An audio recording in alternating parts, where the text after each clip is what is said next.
Hoje vamos continuar a tirar aplicações de Gênesis capítulo 7. Seguiremos a partir do versículo 6. Faça a pausa de costume, peça a iluminação do Espírito para entender o que eu vou dizer aqui e volte para seguirmos com o estudo. Se você gosta de assistir aos vídeos do canal, por favor, inscreva-se, comente, compartilhe, deixe o seu gostei. Gênesis 7:6. Tinha Noé 600 anos de idade quando as águas do dilúvio inundaram a terra. Quando a Bíblia diz aqui que Noé tinha 600 anos de idade, isso parece uma informação irrelevante para muitos, mas não é. Por quê? Porque ao dizer que justamente nessa idade de Noé as águas do dilúvio inundaram a terra, as Escrituras Sagradas estão nos ensinando que a fé que nós temos naquilo que a Bíblia diz está ligada à história real, não à mitologia. Nós não cremos em mito. A nossa fé, ela repousa em fatos, entende? Deus, ele age realmente no tempo e no espaço. O dilúvio, ele não aconteceu dentro de uma fábula, não, dentro de um conto de fadas. Ele aconteceu no ano 600 da vida de Noé. Outra coisa também importante aqui é que a idade nunca deve ser impedimento para vivermos como cristãos. Não, Noé tinha 600 anos de idade e ainda que naquela época eles vivessem centenas de anos, com certeza ele não era mais um jovem e ele continuava servindo ao Senhor e fazendo o que ele tinha de fazer. Quantos crentes parece que se aposentam da vida cristã depois que chegam a uma certa idade? Acho que não precisam mais trabalhar para o Senhor, não precisam mais servir na igreja, não precisam mais ensinar aos mais novos. Não é assim que funciona. Todos nós, enquanto estivermos respirando, enquanto Deus nos der condição, devemos testemunhar daquilo que ele tem feito na nossa vida, também falar da palavra de Deus e assim por diante. João, o apóstolo que morreu de morte natural, ele até os 90 e tantos anos de idade serviu ao Senhor. Escreveu o Apocalipse, perto de 100 anos de idade. Noé, com 600 anos de idade, após construir a arca, embarcou e preservou os animais e a humanidade. Então, Deus ainda tem muito o que fazer com a sua vida, meu irmão, minha irmã. Não importa se você já está na terceira idade, como o pessoal fala, melhor idade, não é isso? Não importa. Deus quer te usar. Deus quer você como instrumento útil nas mãos dele. Versículo 7 diz assim: por causa das águas do dilúvio, entrou Noé na arca, ele com seus filhos, sua mulher e as mulheres de seus filhos. Você já imaginou se Deus desse orientação para Noé e os seus e eles simplesmente deixassem de obedecer? Vida com Deus, ela exige ação concreta. Não é simplesmente crer que a Bíblia é a palavra de Deus. Não. É obedecer à palavra de Deus. Não é só crer, mas é agir conforme se crê. Entendeu? Noé poderia dizer: eu creio que quem está falando é Deus. Eu creio que aquilo que Deus diz é verdade. E se ele não correspondesse àquilo que ele estava ouvindo? E se ele não obedecesse? E se ele não agisse? E se ele não construísse a arca? Não entrasse nela com os animais? Não se acomodasse? A crença intelectual, a crença na informação, ela é importante, mas ela deve vir acompanhada de uma obediência a essa informação. Tiago vai dizer em sua epístola que aquele que é apenas ouvinte e não praticante, esse está falhando como crente. Então tem um momento em que é preciso entrar na arca, entendeu?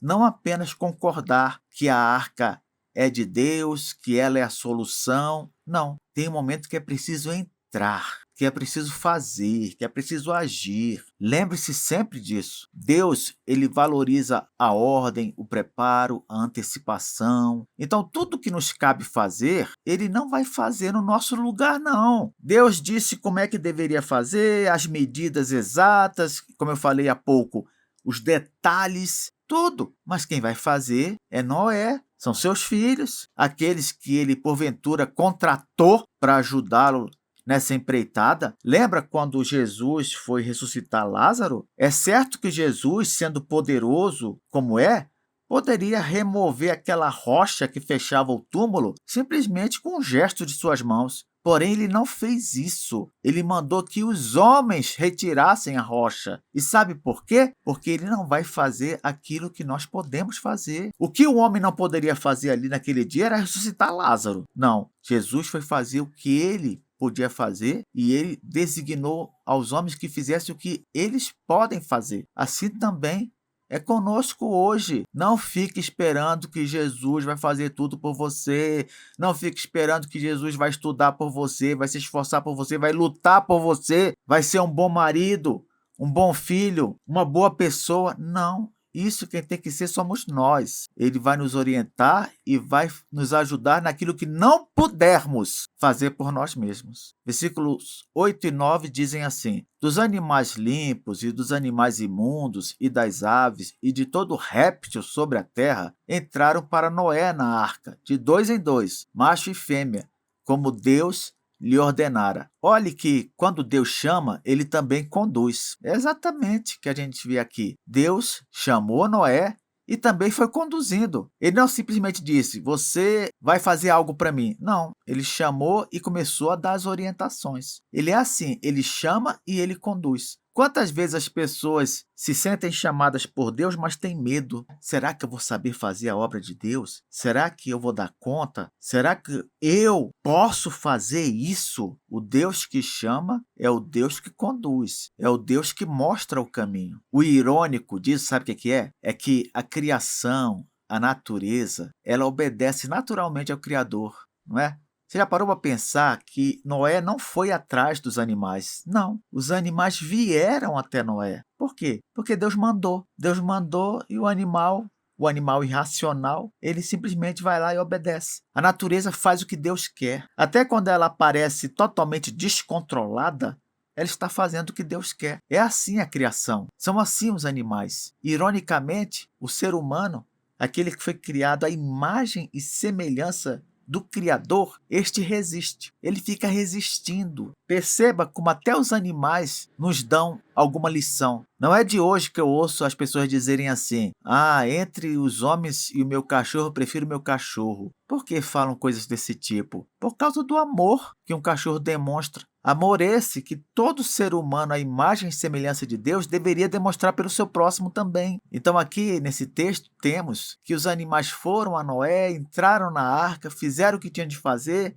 obedeceram a Deus, mas em contraste a isso, temos o homem insistindo em ser desobediente. Versículo 10 diz assim: e aconteceu que depois de 7 dias vieram sobre a terra as águas do dilúvio. Acredita-se que Noé levou mais de 100 anos para construir aquela arca. Foram 100 anos de misericórdia de Deus. Aquilo que a gente chama de longanimidade, a longa paciência de Deus para com os homens. Por que eu digo isso? Porque se foram 100 anos de construção da arca, foram 100 anos de chance de arrependimento, de chance de reconciliação. Depois, esse tempo caiu para 7 dias. Não foi isso que nós vimos? Olha, Noé, depois de 7 dias vai vir o dilúvio. 7 dias de mais paciência. Só que aí os 7 dias acabaram também. E veio o dilúvio, e veio o juízo, e veio a condenação. Sabe o que isso nos ensina? Que até essa longanimidade de Deus tem limite. Não é verdade? O cumprimento da palavra de Deus, ele não falha, nem atrasa. Ele acontece no tempo que tem de ocorrer. Se a pessoa estiver preparada antes da crise, ela terá paz durante a crise. Nós nunca podemos pregar que o crente não passará por problema. Não, não podemos fazer isso. Porque o próprio Jesus falou que no mundo nós passaremos por aflições. Mas se formos observando as orientações e tudo, durante a aflição, ficaremos mais tranquilos. Pense comigo, a arca era o único lugar seguro durante a tempestade. Durante o dilúvio, durante aquelas ondas gigantescas, durante a morte lá fora, a arca era o único lugar seguro. E é assim também que Deus faz conosco. Quando estiver ocorrendo o dilúvio lá fora e a tempestade, as ondas gigantescas sobre nós caindo violentamente, nós vamos estar dentro da arca, nos braços do Senhor. Ah, mas é difícil sentir isso. É por isso que Deus não nos chamou para sentir nada. Ele nos chamou para crer. Você sabe a diferença? Quem vive do sentir, vive das emoções. Quem vive do crer, vive pela fé. E a Bíblia diz que o justo, ele vai viver pela fé. Na próxima aula, seguiremos tirando mais aplicações de Gênesis 7. Até lá!